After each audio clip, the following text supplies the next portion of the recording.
Hello students, this is Neeraj Gupta. In this video we will study about discharge of a surety. यानी ऐसी कौन कौन सी circumstances हैं जब श्योरिटी डिस्चार्ज हो जाएगा, उसकी लायबिलिटी खत्म मानी जाएगी. Discharge means the liability will be finished. पहली बात, if there is any variance, जहां पर कोई वेरिएशन कर दी जाएगी विदाउट कंसेंट ऑफ श्योरिटी. अब मैंने एक श्योरिटी दी किसी को किसी भी बात की, अगर टर्म्स एंड कंडीशन से मेरे से पूछे बगैर ही आप चेंज कर दोगे तो फिर मेरी जिम्मेदारी नहीं है. After the variance, before the date of variance my liability is there, but लेकिन after the date of variance which is without my consent, without my knowledge, it can not be a valid contract now, because now there is a variation. Variation का मतलब change कर दिया ना. अब कोई भी चीज़ है, श्योरिटी, अगर मैं एक चीज़ गारंटर हूँ, हर चीज़ पे मेरी जब जिम्मेदारी है. अब जैसे मान लेते हैं एक आदमी ने मकान बनाने की जिम्मेदारी ली, उस वक्त ये बात हुई थी कि जो फ्लोरिंग होगी वो ऑर्डिनरी सीमेंट फ्लोरिंग होगी. अब बाद में मार्बल फ्लोरिंग की बात आ गई तो मैं जिम्मेदारी थोड़ी ले सकता हूँ. या ग्राउंड फ्लोर के कंस्ट्रक्शन की बात हुई थी, अब 3 स्टोरी हाउस की बात हो गई आपस में. मैं गारंटर हूँ, मैं कहाँ से गारंटी कर पाऊंगा भाई? वेरिएशन हो गई. अगर मुझे पहले पता होता कि 3 स्टोरी है तो मैं सोच के गारंटी करता, या हो सकता है ना करता.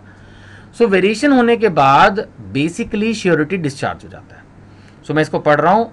Where there is any variance in the terms of contract between the principal debtor and creditor without surety's consent, it would discharge the surety in respect of all the transactions taking place subsequent to such variance. तो main चीज क्या है? Main चीज वैसे देखा जाए, exactly देखा जाए तो वेरिएंस से इतनी प्रॉब्लम नहीं है. Variance without permission, without knowledge, without consent of surety से ज्यादा प्रॉब्लम है. क्योंकि अगर टर्म्स एंड कंडीशंस वेरी करनी है, कई बार जरूरत भी होती है वेरी करने की, तो कोई प्रॉब्लम नहीं है वैसे देखा जाए तो. बट यही है कि जो गारंटर है आखिर वो भी तो बीच में इन्वॉल्व है ना, तो फिर उसको भी एक बार बीच में ले लो और उसको सारी बातें बता दो. अगर ऐसा नहीं हुआ तो जितनी भी सब्सिक्वेंट टू सच वेरिएंस हैं, जितनी भी बाद की इस तरह की ट्रांजेक्शन्स होंगी, उसके लिए फिर श्योरिटी की लायबिलिटी नहीं बनती. That is important to understand. अब जैसे कि एग्जाम्पल भी लिया जा रहा है, A stands to C as surety for B for rent payable by B. B किराएदार है, A ने गारंटी कर दी कि भाई चल मैं दे दूंगा अगर ये किराया नहीं देगा तो. अब बाद में क्या हुआ, दोनों ने आपस में, मकानदार और किराएदार ने एग्री कर लिया for a higher rent. And higher rent जो एग्री किया, चलो वो भी कोई बात नहीं थी. The main problem is without as consent. A से पूछा नहीं और ज़्यादा किराया एग्री कर लिया. अब जब श्योरिटी से आप पूछ नहीं रहे, उसको बीच में इन्वॉल्व नहीं कर रहे, तो फिर वो तो डिस्चार्ज हो ही जाएगा ना. A would stand discharge for the entire rent. ये भी इंटरेस्टिंग है समझने की बात. सपोज गारंटर ने कहा था भाई ठीक है 3,000 रुपये किराए पे आप इसको जगह दे दो, कल को ये किराया नहीं देगा तो मैं 3,000 रुपये दे दूंगा. मकानदार और किराएदार ने आपस में एग्री कर लिया कि भाई अब आज से किराया 3,000 नहीं 5,000 है. किराएदार ने भी सपोज गारंटर से बिना बात किए उसको एग्री कर लिया. तो इन this situation A is free, A is discharged. हम कल को ये नहीं बोल सकते फ्यूचर में कि भी आपने 3,000 की तो गारंटी दी थी, आप 3,000 तो दो. No, the law says that A would stand discharge for the entire rent amount. वो फ्री हो जाएगा पूरे अमाउंट के लिए. वो बोलेगा भैया मेरी छुट्टी, तुमने अपना कॉन्ट्रैक्ट वेरी कर लिया, तो जहां तक मैंने गारंटी दी थी मैं तो वहां तक के लिए भी अब लायबल नहीं हूं. That is the point. समझने वाली बात यही है कि श्योरिटी की लायबिलिटी तभी तक है जब तक टर्म्स एंड कंडीशंस में कोई वेरिएशन ना की जाए, और अगर वेरिएशन करनी है तो उसके लिए पहले गारंटर से, श्योरिटी से अप्रूवल ली जाए. Then only it is a valid variation, otherwise the surety is discharged. This is the main point. ये बात मैंने आपको पहले भी बताई कि that the liability of surety is coextensive with the liability of principal debtor. अगर किसी भी वजह से either on because of the default on the part of creditor, या आपस में उनका कोई कॉन्ट्रैक्ट हो जाता है, एक दूसरे को फ्री कर देते हैं, चलो भाई मुझे आपसे काम नहीं कराना, मैंने लोन नहीं लेना, नहीं देना, whatever. If the transaction is cancelled, if the principal debtor is discharge by contract, by act और ओमिशन समथिंग. जब प्रिंसिपल डेटर ही डिस्चार्ज हो गया तो ऑब्वियसली जो श्योरिटी है वो भी डिस्चार्ज हो जाएगा. इसमें कोई खास बात नहीं है. The surety is discharged if the principal debtor is discharged by contract or any act or any omission, the result of which is the discharge of the principal debtor. यानी अगर क्रेडिटर ने कोई गलती कर दी जिसकी वजह से प्रिंसिपल डेटर ही डिस्चार्ज हो गया, तो फिर ऑटोमेटिकली श्योरिटी भी डिस्चार्ज हो जाएगा. That is the concept. जैसे एक एग्जाम्पल है, A contracts with B to build a house for him and C stands as surety. Surety इस बार C है, A ने मकान बनाना है. अब उन्होंने आपस में ही कॉन्ट्रैक्ट कर लिया कि भाई हमें ये घर नहीं बनाना है ना.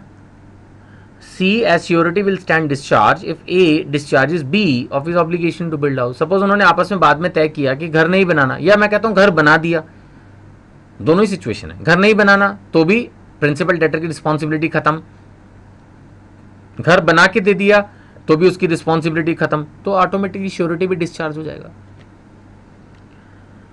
अनदर एग्जाम्पल कैन बी, जैसे यहां पर मैंने वो टिम्बर वाला आपको एग्जाम्पल दिया था कि घर बनाने के लिए सपोज गारंटर है, सी स्टैंड्स एज श्योरिटी. अब लेकिन वो जो टिम्बर था वो देना जरूरी था. जब उसने टिम्बर नहीं दिया, क्रेडिटर ने एक तरह से, जो कि हमारे एग्जाम्पल के अंदर हम लीगल टर्मिनोलॉजी लेके चल रहे हैं, तो प्रिंसिपल डेटर उसमें फ्री हो गया. जब डेटर फ्री हो गया तो ऑटोमेटिकली श्योरिटी भी डिस्चार्ज हो गया. सो पहला पॉइंट हमने जो पढ़ा मेजर इंपॉर्टेंट ज़्यादा वो था कि अगर कोई वेरिएशन है विदाउट श्योरिटीज कंसेंट तो वो डिस्चार्ज हो जाएगा, या अगर by contract, by any act और बाय एनी ओमिशन, ये तीन चीज़ें आई. या तो आपस में इस तरह से उन्होंने कॉन्ट्रैक्ट कर लिया, या उन्होंने कुछ ऐसा काम किया, काम जो ऑब्जेक्ट था वो पूरा हो गया, या कोई चीज़ नहीं हुई, ओमिशन हुई, जिसकी वजह से फिर ये वेरिएशन आई. तो ऐसी किसी भी सिचुएशन में जब प्रिंसिपल डेटर डिस्चार्ज होगा तो श्योरिटी भी ऑटोमेटिकली डिस्चार्ज हो जाएगा. एक और एग्जांपल दिया गया है बुक्स के अंदर, लॉ के अंदर, कि अगर प्रिंसिपल डेटर कंपाउंड कर ले क्रेडिटर के साथ, सपोज पैसे देने थे 5 लाख, आपस में एग्री कर लिया यार 2 लाख रुपए दे देते हैं, 3 लाख रुपए दे देते हैं, राइट. या क्रेडिटर उसको बोलता है कि एक काम कर, तू जो है मैं तेरे को केस नहीं करूंगा, जबकि पहले ऐसी कोई बात नहीं थी. देखो ये पॉइंट थोड़ा कंफ्यूज कर सकता है, ध्यान से सुनना. पहला पॉइंट तो सिंपल है. सपोज प्रिंसिपल डेटर ने क्रेडिटर के साथ मिलके जो अमाउंट था वो सेटल कर लिया कि मैं इतना ही दूंगा, कुछ भी. कहने का मतलब फिर वही बात आ गई, एक तरह से यहां पर भी देखा जाए तो वेरिएशन है ना. घूम के आप देखोगे पहुंचे की वही बात वेरिएशन पर. पिछले वाले एग्जांपल में भी इनडायरेक्टली देखा जाए, वो टिम्बर उसने देनी थी, टिम्बर उसने दी नहीं, तो देखा जाए तो बात में वेरिएशन आई ना, इसलिए प्रिंसिपल डेटर डिस्चार्ज हुआ तो श्योरिटी भी हो गया. यहां पर भी वही बात आ रही है कि प्रिंसिपल डेटर ने कंपाउंड कर लिया क्रेडिटर के साथ, यानी उन्होंने आपस में कम अमाउंट पे कुछ सेटल कर लिया कि चलो मैं बाद में दे दूंगा, मैं कम दे दूंगा, मैं इंस्टॉलमेंट में दे दूंगा. प्रॉब्लम कुछ नहीं है, आप बाद में दे दो, कम दे दो, इंस्टॉलमेंट में दे दो तो अच्छी बात है, कोई प्रॉब्लम नहीं है. प्रॉब्लम कहाँ है? Without the consent of surety. घूम के बात वही पहुंच रही है. अगर आप ध्यान से देखोगे तो कंसेप्ट अभी भी वही वेरिएशन वाला ही चल रहा है. अल्टीमेटली बात वही है कि भैया जो आपने पैसे दिए हैं वो विदाउट कंसेंट ऑफ श्योरिटी दिए हैं, नहीं माना जाएगा. This is not a valid point, it is not acceptable. That is the concept कि प्रिंसिपल डेटर ने कंपाउंड कर लिया क्रेडिटर से रिगार्डिंग द अमाउंट, या ये प्रॉमिस कर लिया कि वो प्रिंसिपल डेटर को स्यू नहीं करेगा या उसको ज्यादा टाइम देगा, और ये सारी बातें प्रॉब्लम कुछ नहीं है, फिर वही बात आती है. But without the consent of surety, या तो ये सब चीजें कॉन्ट्रैक्ट में पहले से लिखी हो, then it will be a part of the terms and conditions, surety will have full knowledge about it. या अगर आप कल को फिर वही बात आती है कि टर्म्स एंड कंडीशंस को चेंज कर रहे हो तो आप पहले श्योरिटी से कंसेंट लो, पहले आप श्योरिटी से बात करो. अगर श्योरिटी उन चीजों पे एग्री करता है then only you go for it, otherwise better you ignore it. ये चीजें आ जाती है ना. So if something is being done without the consent of surety then the surety will be discharged. यही बात घूम घूम के बार बार आ रही है. अब इसी तरह से को श्योरिटीज की बात आ रही है. सपोज एक डेट को 3 लोगों ने मिलके गारंटी किया, देयर आर 3 को श्योरिटीज. अब उनमें से एक को फ्री कर दिया. सपोज प्रिंसिपल डेटर ने एक को रिलीज कर दिया, लिख के दे दिया कि ठीक है I will not recover the amount from you. अब ऐसे में लॉ क्या कहता है? लॉ ये कहता है कि अगर एक को छोड़ भी दिया तो बाकी तो सारे अभी भी रिस्पॉन्सिबल रहेंगे, और जिसको छोड़ भी दिया वो भी बाकी दोनों के प्रति अभी भी रिस्पॉन्सिबल रहेगा. कहने का मतलब ये है कि बेशक जैसे सपोज एक लोन था 30,000 का और उसको ए, बी और सी 3 लोगों ने गारंटी किया, तो रूटीन में लायबिलिटी तीनों की कितनी थी? इक्वल. 10-10 हजार तीनों की गारंटी बननी थी in case of default. Suppose creditor ने ए को रिलीज कर दिया, अब रह गए बी और सी, तो ऑब्वियसली फिर बी और सी 15-15 हजार देंगे. लेकिन ए की लायबिलिटी क्रेडिटर के प्रति तो फ्री हो गया, लेकिन को श्योरिटीज की प्रति बनी रहेगी, उसको अभी भी दोनों को 5-5 हजार देने पड़ेंगे ताकि उसका भी लॉस 10 हजार हो और बाकी दोनों का भी 10-10 हजार पे रह जाए. कहने का मतलब क्या है, मैं फिर से रिपीट करता हूं, अगर किसी को श्योरिटी को रिलीज कर दिया जाएगा तो भी बाकी को श्योरिटीज की लायबिलिटी क्रेडिटर के प्रति बनी रहेगी। दूसरी बात, वो जो रिलीज करा हुआ को श्योरिटी है वो अदर को श्योरिटीज के प्रति लायबल रहेगा, वो उसको छोड़ के नहीं भाग सकता। मैं इसको अब रीड कर रहा हूं, वेयर देयर आर को श्योरिटीज, रिलीज ऑफ वन को surety would not automatically discharge the other surety, would not automatically discharge, दूसरों को वो रिलीज नहीं कर पाएगा, द अदर को श्योरिटीज, जो बाकी के को श्योरिटीज हैं उनको वो डिस्चार्ज नहीं कर पाएगा, that is the concept. Further, in between the को श्योरिटीज द रिलीज्ड को surety is not absolved of his liability, जो रिलीज्ड है बंदा उसकी भी छूट नहीं है, द रिलीज्ड को surety is not absolved of his liability विस अदर को श्योरिटीज, यानी कि जो दूसरे को श्योरिटीज हैं उनके प्रति उसकी जिम्मेदारी with respect to them it will continue like this. हाँ, वो बात अलग है कि अगर क्रेडिटर कुछ ऐसा करे विच is inconsistent with the rights of surety, right, if creditor does anything, कुछ ऐसी गलती करे क्रेडिटर जिससे नुकसान हो श्योरिटी का, या impairs the eventual remedy of the surety, कुछ भी समझ लीजिए कि if there is A fault on the part of creditor,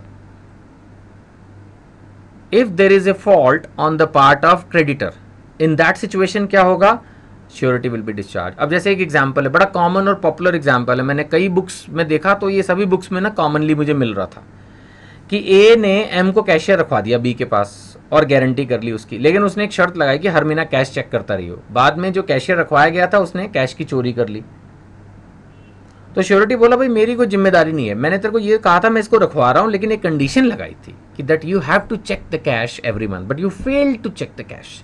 अब 6 महीने के बाद, माना 1 साल के बाद तुम देख रहे हो कि तो उसने घपला कर लिया, तो आपको मैंने कहा था ना इसी बात के लिए कि हर महीने कैश एक बार चेक तो कर लो, कैश बैलेंस देखो तो सही जो बुक्स के अंदर है वो एक्चुअल में फिजिकली उतना कैश बैलेंस है या नहीं है। अब उसने चेक नहीं किया, तो एक तरह से देखा जाए तो क्रेडिटर के पार्ट पर ये फॉल्ट श्योरिटी की लायबिलिटी को बढ़ा रहा है ना। अगर वो 1 महीने बाद ही उस चीज को चेक कर लेता, he was suppose to check the cash every month, तो ये प्रॉब्लम ना आती ना, या आती तो थोड़ी आती। अब उसने तो उस चीज को चेक नहीं किया, तो ऐसे सिचुएशन में then the surety stands discharge, क्योंकि the creditor does anything which is inconsistent with the right of surety and he impairs the eventual remedy, right. अब इंपेयर्स के ऊपर भी हम पॉइंट ले सकते हैं सिक्योरिटीज का, अभी हम बाद में डिस्कस करेंगे इसी वीडियो में, ध्यान से सुनते रहिए। अभी हमने पढ़ा कि श्योरिटी जो है वो डिस्चार्ज हो जाएगा अगर एनीथिंग इनकंसिस्टेंट हो जाए, राइट। और हमने ये पढ़ा कि अगर कोई वेरिएशन हो जाए तो भी वो डिस्चार्ज हो जाएगा, अगर प्रिंसिपल डेटर डिस्चार्ज हो जाए तो भी वो हो जाएगा, अगर सेटलमेंट कर ले, कोई ज़्यादा टाइम दे दे तो भी हो जाएगा। यानी कुल मिला के हमने काफ़ी सिचुएशंस ऐसी पढ़ी जहाँ पर श्योरिटी डिस्चार्ज हो जाएगा। हेडिंग ही वही है, इस वीडियो की हेडिंग ही यही है, डिस्चार्ज ऑफ श्योरिटी। अब हम 2 सिचुएशंस ऐसी पढ़ रहे हैं जहाँ पर श्योरिटी डिस्चार्ज नहीं होगा। एक जो मैंने पहले भी कहा, अगर क्रेडिटर प्रिंसिपल डेटर पे केस ना करे या कोई और रेमेडी जो उसके पास हो वो उस पर ना जाए, इससे भी कोई फर्क नहीं पड़ता, श्योरिटी की लायबिलिटी तब भी स्टैंड करेगी। A mere forbearance, self control on the part of creditor to sue the debtor, mere forbearance नहीं किया उसने केस, इससे कोई फर्क नहीं पड़ता, या उसने कोई और to enforce any other remedy would not discharge the surety, इससे हमारे श्योरिटी भाई साहब फ्री नहीं हो जाएंगे कि उसने उस पर प्रिंसिपल डेटर पे केस नहीं किया। यानी कि लॉ में क्रेडिटर को ये छूट दी गई है कि अगर प्रिंसिपल डेटर डिफॉल्ट करता है, ये बात हम पढ़ चुके हैं कि श्योरिटी की लायबिलिटी कब अराइज होती है, as soon as the principal debtor defaults. So अगर प्रिंसिपल डेटर ने डिफॉल्ट किया है तो डेफिनेटली श्योरिटी की लायबिलिटी खड़ी हो गई, और क्रेडिटर के लिए ये कोई जरूरी नहीं है कि वो पहले प्रिंसिपल डेटर पे केस करे। इसलिए ऐसी सिचुएशन में सिर्फ इस बात पर श्योरिटी डिस्चार्ज नहीं होगा। अगर कोई वेरिएशन होती है, अगर क्रेडिटर के पार्ट पे कोई और गलती है तो उसको गलती माना जाएगा, श्योरिटी डिस्चार्ज होगा, बट इस सिचुएशन में डिस्चार्ज नहीं होगा। और अगर क्लेम टाइम बार हो चुका है तो भी श्योरिटी की लायबिलिटी बनी रहेगी।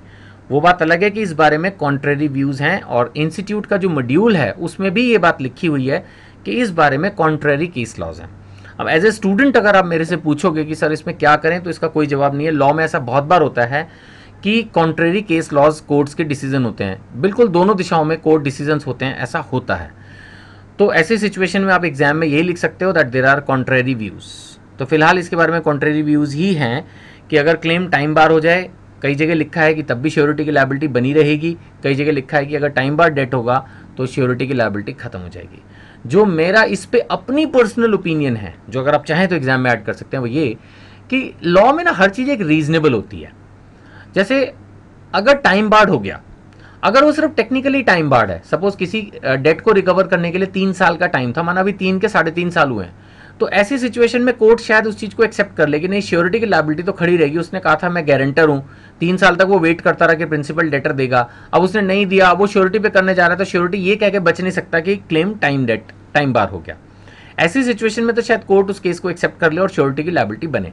लेकिन अगर 3 साल की जगह 15 साल हो चुके हों, अब उसके बाद उसको याद आए कि चलो जी मेरे को तो किसी ने गारंटी भी दी थी, मुझे तो ध्यान ही नहीं रहा, मैं गारंटर से रिकवर कर लूँ, I think in this situation the court will not accept the case.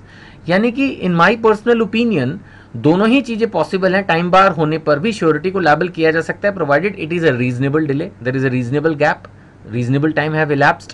लेकिन after a sufficient time, after reasonable time, the surety will stand discharged। और थोड़े से पॉइंट्स हम इस वीडियो में लेंगे, ज़्यादा नहीं बचा है। एक तो है नोटिस ऑफ रिवोकेशन। जहाँ तक स्पेसिफिक गारंटी है उसमें तो रिवोकेशन कि भाई मेरी अब नहीं है, वो तो तभी हो सकता है जब लायबिलिटी एक्रूड ना हुई हो, only if the liability has not accrued. मतलब अभी तक जो गारंटी मैंने जिस चीज़ की थी वो जरूरत हुई नहीं, डिफॉल्ट कोई हुआ नहीं, then I can withdraw, right. लेकिन जहाँ तक कंटिन्यूइंग गारंटी का सवाल है, वो सिर्फ फ्यूचर ट्रांजैक्शंस के लिए ही विड्रॉ हो सकती है, राइट।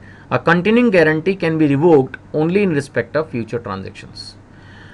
अब यहाँ पर आप ये देखिए कि अभी मेरे दिमाग में एक पॉइंट आया जो कि इंपॉर्टेंट है। जैसे मैंने कहा बेटे ने कार की डिलीवरी ली, लोन लिया, कार लोन और कार की डिलीवरी ली। अब ऐसी सिचुएशन में मैं फ्यूचर ट्रांजैक्शंस के लिए भी फ्री नहीं हो सकता। अब मैंने गारंटी की, the relationship has been established, car उसको दी जा चुकी है, लोन दिया जा चुका है, कार वो यूज़ कर रहा है। ऐसी सिचुएशन में मैं फ्यूचर ट्रांजैक्शंस के लिए कैसे विड्रॉ करूंगा? अब बैंक कहेगा हम क्या करें, ये तो पॉसिबल ही नहीं है। या तो वो कार वापस करो, लोन रीपे करो, नहीं तो गारंटर ऐसे तो फिर हर कोई करेगा। गारंटी करके 50 इंस्टॉलमेंट थी, 2 इंस्टॉलमेंट के बाद आप कह दो मेरी गारंटी खत्म है, मैंने तो लिख के दे दिया। ऐसे नहीं हो सकता, because the relationship has now been established, तो उसको फ्री नहीं किया जा सकता। सो कुछ सिचुएशंस एक्सेप्शनल ऐसी भी होंगी जहां कंटिन्यूइंग गारंटी को भी रिवोक नहीं किया जा सकता, बट रूटीन ट्रांजैक्शंस में कंटिन्यूइंग गारंटी को नोटिस देके फ्यूचर ट्रांजैक्शंस के लिए रिवोक किया जा सकता है। अब हम आखिरी पॉइंट इस वीडियो में कवर करें, this is about the security by the creditor. Sometime ना क्रेडिटर के पास कुछ सिक्योरिटी होती है, तो श्योरिटी को ये राइट है as per the law section 141 कि वो उस सिक्योरिटी को यूज करे, चाहे वो उसकी नॉलेज में हो या ना हो। और अगर क्रेडिटर उस सिक्योरिटी को लूज कर दे तो जितनी उसकी वैल्यू थी, to that extent surety will be discharged. 3 बातें मैंने बोली, क्विकली रिपीट करता हूं। पहला, अगर क्रेडिटर के पास कोई सिक्योरिटी है तो श्योरिटी उसको यूज कर सकता है, ये उसका राइट है।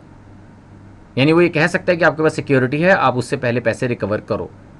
वो प्रिंसिपल डेटर को पहले केस करने के लिए तो नहीं कह सकता, लेकिन सिक्योरिटी तो है, उसको बेच के पैसे पहले रिकवर करे, ऐसा बोल सकता है। दूसरा,